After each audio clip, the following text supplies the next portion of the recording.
جی دوستو، آج کی ایک بڑی خبر ہے کہ جو نیوٹرل ایکسپرٹ اپوائنٹ کیے تھے ورلڈ بینک نے، کشن گنگا اور رتلے ڈیم جو بھارت بنا رہا ہے، دو پار پروجیکٹس ہیں۔ جو کشن گنگا ہے وہ جہلم ریور پہ بن رہا ہے، یہ تقریباً 330 میگا واٹ کا پروجیکٹ ہے، پار پروجیکٹ۔ اور جو رتلے ہے وہ بن رہا ہے چناب ریور پہ، جو کہ 850 میگا واٹ کا پروجیکٹ ہے۔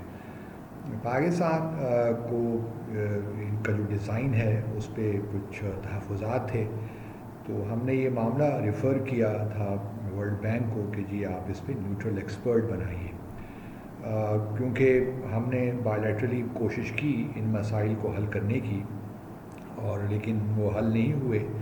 اور پھر آرٹیکل جو 9 ہے انڈس واٹرز ٹریٹی کا، وہ ڈفرینسز اور ڈسپیوٹس جو ہیں اس کو سیٹلمنٹ کا ایک میکنزم بتاتا ہے، تو اس کے تحت پھر ہم نے ورلڈ بینک سے درخواست کی۔ تو 2015 میں نیوٹرل ایکسپرٹ اپوائنٹ کیے گئے۔ یہ پریزیڈنٹ تھے یا ہیں ابھی بھی، international commission of large dams کے ہیں، یہ ان کا نام ہے میشیل لائنو۔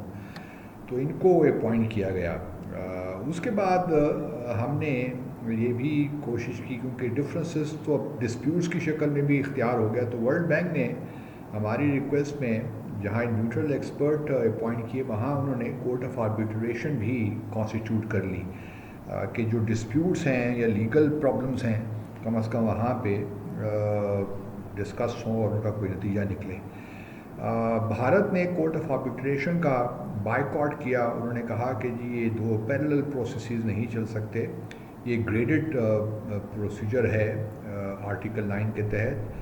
اگر ڈفرینسز یا پرابلمز جو ہیں ٹیکنیکل نوعیت کے وہ نیوٹرل ایکسپرٹ لیول پہ نہیں حل ہوتے ہیں، نیوٹرل ایکسپرٹ یہ نہیں سمجھتا ہے کہ یہ اس کی ریمٹ سے باہر ہیں، تو یہ پھر وہ ریفر ہوتے ہیں کورٹ آف آربیٹریشن کے۔ لیکن ہمارا اس کا انٹرپریٹیشن کا اختلاف تھا، لیکن یہ ورلڈ بینک نے خود ہی فیصلہ کیا۔ اس میں جو ہے پاکستان نے پروپوز ضرور کیا، لیکن فائنل جو اتھارٹی تھی وہ تو ورلڈ بینک کی تھی کہ آیا وہ کورٹ آف آربیٹریشن کانسٹیٹیوٹ کرتا ہے کہ نہیں کرتا۔ اب کل جو نیوٹرل ایکسپرٹ ہیں انہوں نے یہ بیان دیا ہے کہ جو 7 ایشوز اٹھائے ہیں پاکستان نے ان دو پاور پروجیکٹس کو لے کر، وہ ان کے پرویو میں ہیں، وہ ان کو سن سکتے ہیں اور ان پہ فیصلہ بھی دیں گے جب وہ دونوں سائڈز کی بات سن لیں گے، تو اس کے بعد پھر معاملہ ہوگا۔ اب میں بھارت کے اخبارات پڑھ رہا تھا تو انہوں نے اس معاملے کو اس طرح پیش کیا کہ جو فیصلہ ان کے حق میں آ گیا ہے۔ فیصلہ تو ابھی ہوا ہی نہیں ہے۔ جو پاکستان نے ایشوز اٹھائے تھے یا کنسرنز کنوے کیے تھے ان پہ تو بھی فیصلہ نہیں آیا، تو ایک ٹیکنیکل سی بات ہے۔ اور اگر نیوٹرل ایکسپرٹ نے کہہ بھی دیا کہ یہ ان کی ریمٹ میں آتے ہیں یا ان کے پرویو میں ہیں، تو اس میں کوئی بڑی بات نہیں ہے۔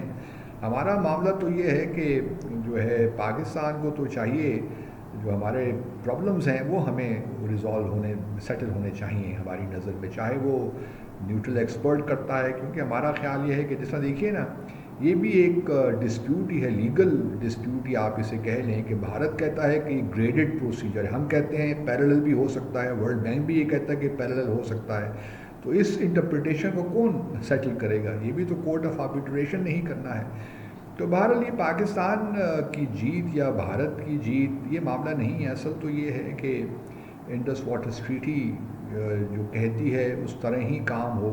پاکستان کو جو ویسٹرن ریور ہمیں 3 ملے ہوئے ہیں، انڈس، چناب اور جہلم، اس کا پانی ہمیں ملتا رہے۔ بھارت کو جہاں اجازت ہے کچھ پانی استعمال کرنے کی، کچھ اسٹوریج کی بھی، وہ بھارت بے شک کرے، لیکن ساتھ ساتھ یہ ہے کہ پاکستان کو ڈپرائیو نہ کرے جو اس کا حق ہے۔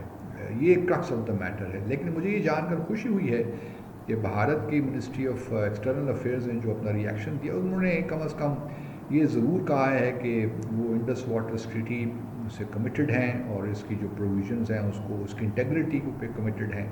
تو اس لیے یہ امید رکھنی چاہیے کہ یہ انڈس واٹرز ٹریٹی جو کہ ایک لینڈ مارک ایگریمنٹ تھا بٹوین پاکستان اینڈ انڈیا، اور کافی اس کو سال لگے، 9-10 سال لگے اس کو نیگوشیٹ کرنے میں، ورلڈ بینک نے اس کو میڈیٹ کیا، تو اور یہ مختلف حالات میں یہ اس پہ یہ کام کرتی رہی، چاہے وہ کیونکہ 1960 میں یہ اس پہ دستخط ہوئے تھے، اور پھر 65 کی وار ہوئی، 71 کی وار ہوئی، پھر اور بھی ٹینشن پاکستان بھارت کے درمیان رہی، لیکن کم از کم یہ ٹریٹی فنکشن کرتی رہی. تو اس ٹریٹی کو ہم نے پریزرو کرنا ہے کیونکہ یہ ہمارے انٹرسٹ نہیں ہے. اب بھارت نے کچھ 1-2 سالوں سے بلکہ پچھلے سال اگست میں بھی ہمیں ایک نوٹس دیا کہ اس کو ریویو کرنا چاہتے ہیں. میں سمجھتا ہوں کہ ابھی اس کو ریویو کرنے کی ضرورت تو نہیں ہے. ابھی تو یہی معاملہ ہے کہ کس طرح کیونکہ اگر اس کو صحیح امپلیمنٹ کر لیا جائے تو کوئی ریویو کی ضرورت نہیں ہے فی الحال.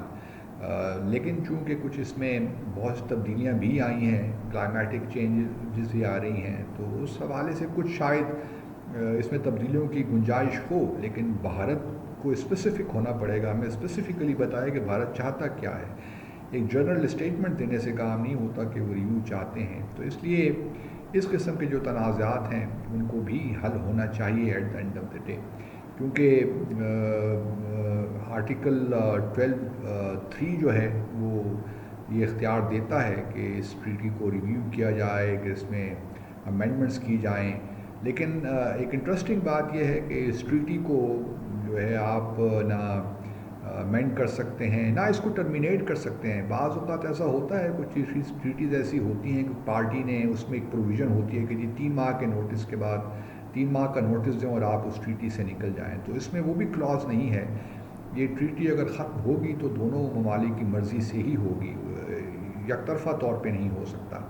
اس لیے اگر اس میں کوئی امینڈمنٹ بھی ہوگی وہ بھی میوچل کنسنٹ سے ہوگی, کنکرنس سے ہوگی, اس میں یک طرفہ طور پہ تبدیلی بھی نہیں ہو سکتی. تو تمام وہ باتیں ہیں جس کے بارے میں انڈیا بہت سی چیزیں کلیم کر رہا ہے. لیکن ابھی یہ معاملہ چلے گا. ابھی نیوٹرل ایکسپرٹ جو ہیں مسٹر لائنو وہ اس کو سنیں گے, دونوں طرف کے آرگومنٹ سنیں گے, کشن گنگا پہ اور رتلے پہ, اور اس کے بعد پھر وہ فیصلہ دیں گے. اب اس پہ کتنا وقت لگتا ہے وی ول سی. لیکن اس کے بعد اگر نیوٹرل ایکسپرٹ یہ سمجھتے ہیں کہ یہ جو ہے وہ اس پہ کوئی فیصلہ نہیں دے سکتے, اور ایک پارٹی بھی اگر سمجھتی ہے کہ جو فیصلہ نیوٹرل ایکسپرٹ نے دیا ہے وہ ٹھیک نہیں ہے, تو پھر کورٹ آف آربیٹریشن کی طرف مسئلہ بھی جا سکتا ہے, معاملہ یہ ادھر بھی ریفر ہو سکتا ہے. لیکن ابھی کچھ کہنا قبل از وقت ہوگا. بھارت نے بہرحال شور مچانا شروع کر دیا کہ ان کی جیت ہو گئی. وہ تو نیوٹرل ایکسپرٹ نے اپنی اوپینین دی ہے. ابھی جو اصل معاملات ہیں اس پہ ابھی کوئی انہوں نے اپنا فیصلہ نہیں سنایا. ابھی انہوں نے ایکسیپٹ کر لیا ہے کہ جی ٹھیک ہے, جو 7 خدشات کا پاکستان نے جو معاملات اٹھائے ہیں وہ اس کو سنیں گے. لیکن ابھی تک کورٹ آف آربیٹریشن بھی انٹیکٹ ہے, وہ ڈیزالو نہیں کی ورلڈ بینک نے, وہ اپنا معاملہ بھی کر رہی ہے. ٹھیک ہے, بھارت نے اس کا بائیکاٹ کر رکھا ہے, لیکن یہ ہے کہ وہ بھی ابھی انٹیکٹ ہے. دیکھتے ہیں آگے معاملات کیسے چلتے ہیں. ہمارے ساتھ رہیے گا.